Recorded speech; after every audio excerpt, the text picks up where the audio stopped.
আমার প্রশ্ন মাননীয় প্রধানমন্ত্রীর কাছে, ওনার কার্যালয়ে যারা যারা টাকা পাচার করেছে তার কোনো তালিকা ইতিমধ্যে তিনি প্রস্তুত করতে পেরেছেন কিনা? প্রধানমন্ত্রী। মাননীয় স্পিকার এবং মাননীয় সংসদ সদস্য, আপনাকে ধন্যবাদ এই প্রশ্নটি করার জন্য। প্রথমত, এই অন্যায়ের সাথে যারা জড়িত তাদের লিস্ট করার দায়িত্ব প্রধানমন্ত্রীর কার্যালয়ের নয়, এটি লিস্ট করার দায়িত্ব সরকারের সংশ্লিষ্ট বিভাগ আছে, তারা এটি লিস্ট করছে। দ্বিতীয় বিষয়টি হচ্ছে মাননীয় সংসদ সদস্য, মাননীয় স্পিকার,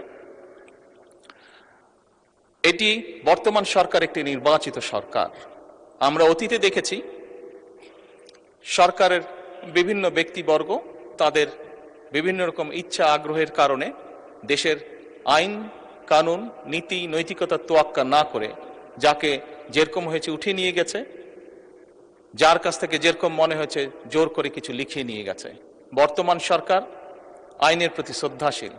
বর্তমান সরকার দেশের প্রচলিত আইন মেনে কাজ করতে চায় এবং আইনের ভিত্তিতেই বিচার করতে চায়, যাতে করে কোনো মানুষ ন্যায্য আইন থেকে বঞ্চিত হতে না পারে। এবং সে কারণেই মাননীয় স্পিকার, আইনগতভাবেই আমরা সকল প্রক্রিয়া গ্রহণ করব।